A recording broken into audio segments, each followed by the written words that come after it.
Continuamos para alquilar balcones y hay muchos y muchas que se preguntan quién ganó el debate presidencial entre Sergio Massa y Javier Milei. Claro, antes del balotaje, el candidato oficialista no se apartó de la campaña del miedo y hasta se animó a presentarse como el cambio, ¿sí? Lo veíamos antes en el bloque anterior. Milei, más a la defensiva, dejó pasar, dicen algunos, alguna oportunidad ante una gestión, claro, en crisis. Por eso ya mismo tenemos comunicación con Orlando D'Adamo, analista político, amigo de la casa, que seguramente, bueno, vio en el día de ayer el debate y tiene la respuesta.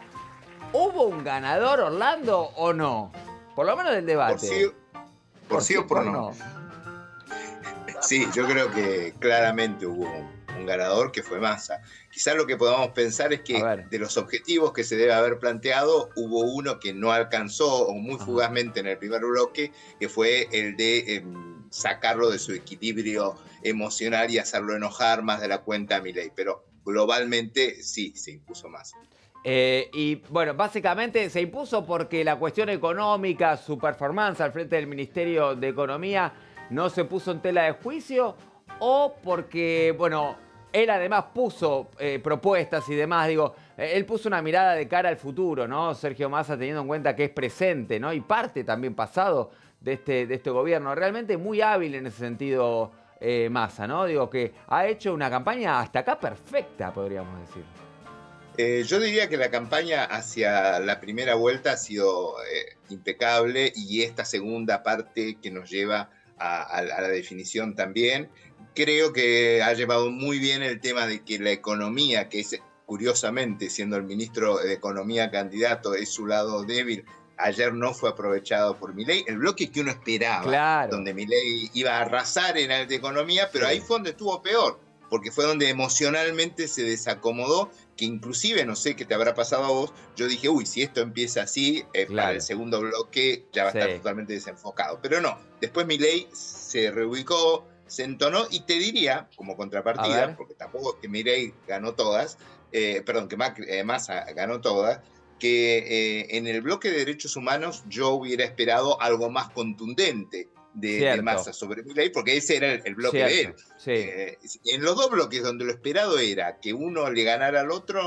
holgadamente eso no sucedió. Ahora, Orlando, decime vos me decías, bueno, no sé qué viste vos, y yo veo hace ya varios días, sobre todo a partir del acuerdo que se ha celebrado con el Macri, con el macrismo, con Burrich y demás, un Milei desperfilado, un Milei incómodo, así como en su momento hubo un Larreta que tuvo que jugar como una cosa de más mano dura para empardar la situación con Burrich y no se lo veía cómodo. Yo veo acá un Milei que tiene que justamente desandar un camino de más dureza en su discurso para, de alguna manera, gustarle al electorado más blando, si se quiere, de Juntos por el Cambio. Y ahí lo veo incómodo. Lo veo incómodo en todas las piezas. Se lo veo incómodo también, o por lo menos yo lo vi incómodo sin Ángel, ¿no? En el debate. ¿Ves algo de esto?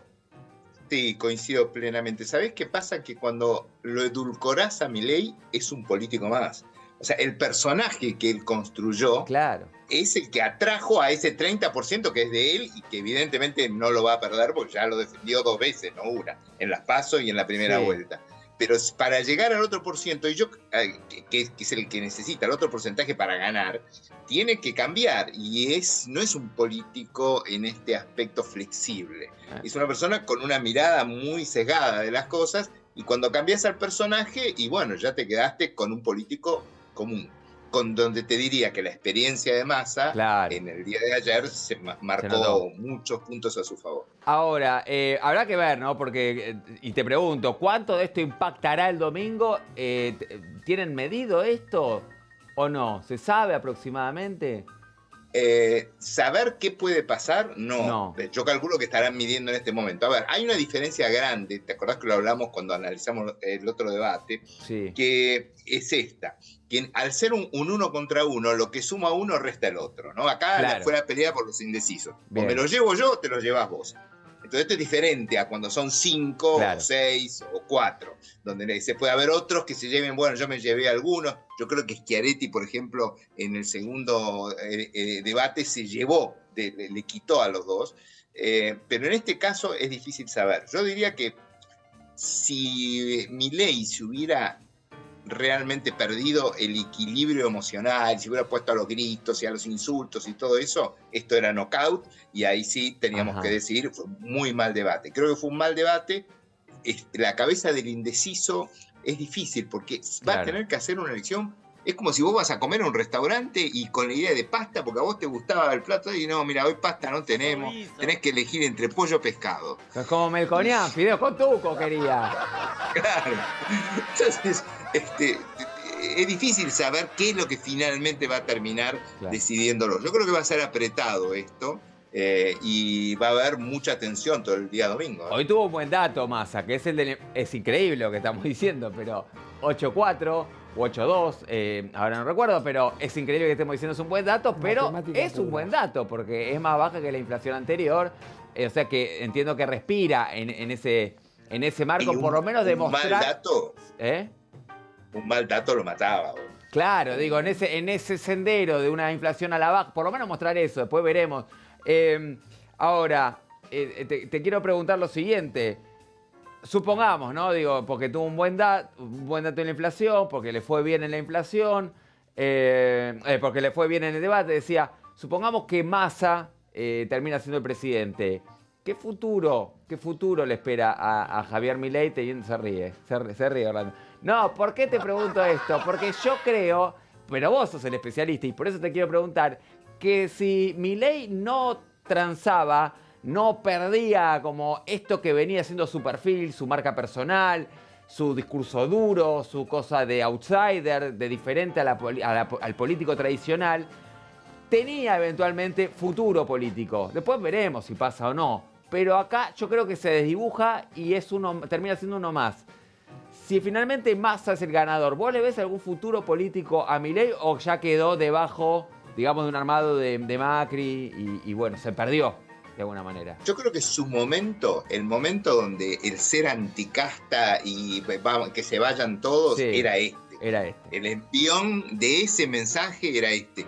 Para la próxima no va a poder salir con el anticasta porque ya va a llevar años en la Cámara de Diputados, va a tener un bloque de diputados, se alió con Macri Bullrich, ya esa idea de que venía algo totalmente nuevo no va a funcionar. Vamos a ver qué ductilidad tiene para adaptarse a una nueva demanda de la situación política. Eso es difícil de saber y además no te olvides de una cosa, que va a depender mucho de cómo le vaya a Massa con la gestión. Si Massa encarrilara las cosas, yo te diría que se le va a poner muy difícil. Sino siempre alguien nuevo, en el sentido de que no gobernó nunca, por lo menos, eso lo va a poder decir, va a tener alguna alternativa. Orlando, otra cuestión, que ya con esto te despido, que se viene, es si efectivamente termina ganando Massa, hay que reescribir todos los libros de comunicación política, porque realmente está ganando un ministro de Economía con 150, 160, 130, querés 100, 100%. O sea, realmente rompe todos los libros. Hay que reescribir todo. Vos sabés que yo diría dos cosas al respecto. Creo que es un hecho inédito. Habrá que buscar a alguien con los 3 o 4 principales indicadores de la economía que más sigue la gente. La inflación, el crecimiento de la pobreza, totalmente desacomodados para la gestión del ministro, mucho peores de lo que él recibió, que pudiera ganar la elección. Esto evidentemente va a ser un caso de análisis por mucho tiempo. Ahora, la prolijidad técnicamente de la campaña de Massa, muy especialmente en el periodo paso, primera vuelta y primera vuelta hasta ahora, es admirable. Yo creo que es una excelente campaña la que está haciendo Massa, y Massa es un candidato formidable. Entonces, con esto no estoy diciendo, porque yo sé después la gente cómo reacciona con estas cosas, bueno, este es masista, lo defiende. No, se entiende. Técnicamente, tu análisis es técnico, digamos. Exacto, que en este contexto, con lo que vos señalaste, que sea competitivo para una segunda vuelta, tiene que ver con la habilidad de la campaña y con él y su capacidad para poder despegarse de los problemas que parece que no tuvieran nada que ver con él y darte esperanza a futuro. Y lo ha sabido hacer, al menos hasta ahora. Muy bien, bueno, excelente. Bueno, caso de estudio, sin duda. De hecho, ya lo es, porque efectivamente llegar competitivo al domingo sin duda será un caso de estudio. Dará mucha tela para cortar el análisis político de esta campaña de Sergio Massa, que sin dudas ha sido, bueno, impecable hasta acá. Orlando, gracias. Bueno, no sé. Ya está. ¿Hablamos el lunes o no? ¿Qué hacemos? Dale. Veremos lo que pasa. Hablamos el lunes. Excelente. Orlando, gracias. Que tengas muy buena semana. Un abrazo enorme. Orlando D'Adamo, analista político, ayudándonos a comprender de alguna manera lo que ha ocurrido en el día de ayer y lo que puede llegar a ocurrir a partir del domingo. Este Hacemos domingo, una ya pausa falta poquito. breve, no se vayan que más.